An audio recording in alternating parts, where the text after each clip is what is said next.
Maayong hapon sa tanan. Sa dili pa ta mo dili pa nato siya dalhon sa iyahang final rest. I would just like to make a small narrative of the great man before us today.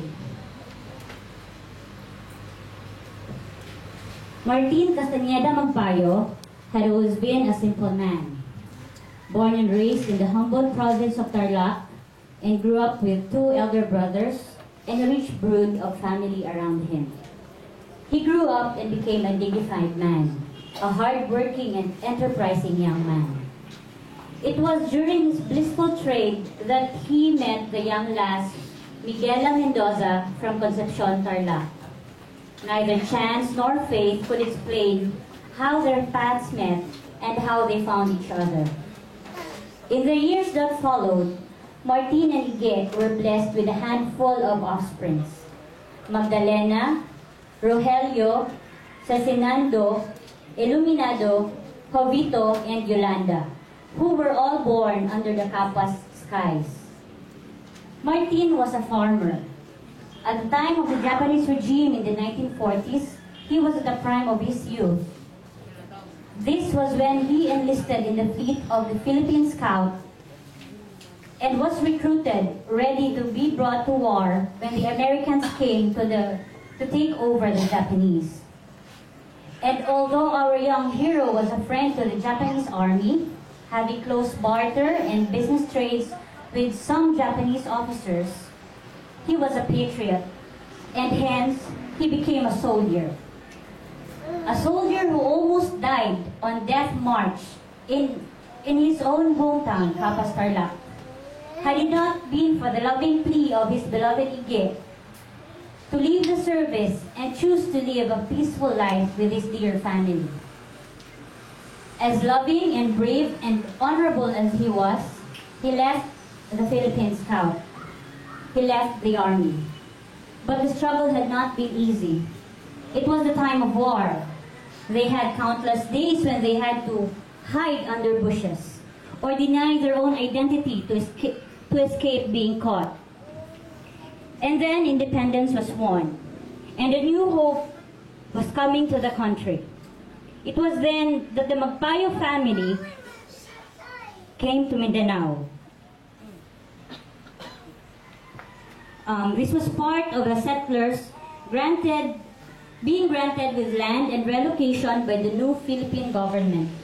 And so they came to Wao Lanao del Sur.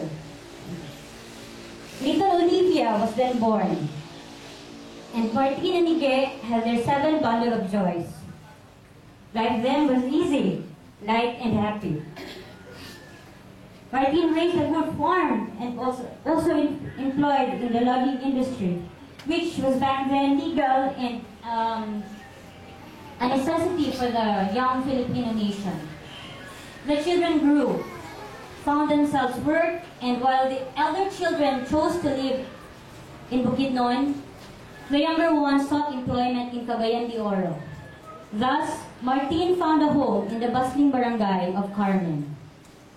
His loving wife Ige went on ahead of him in 1984, but he never faltered. Instead, life granted him health and wellness. The rest of his life we now know. The end of his journey we all witnessed. Gradually, we saw him fought a good fight. He survived a great ordeal. After 7 children, 35 grandchildren, 65 great-grandchildren, and 5 great-great-grandchildren, that makes 105 grandchildren. In his 95 sweet and long years, he left us on a gloomy Thursday morning, the 12th of January. We say goodbye to him today, not only because we love him, but to thank him for all his life, leaving us with a legacy that love of family, togetherness, and gift of belongingness are all that matters. Thank you, Ingkong, for being our inspiration, for being our strength, for being the father, the grandfather,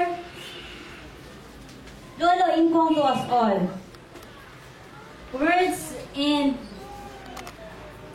prayers and love are not enough to thank you for gracing us with your wonderful life.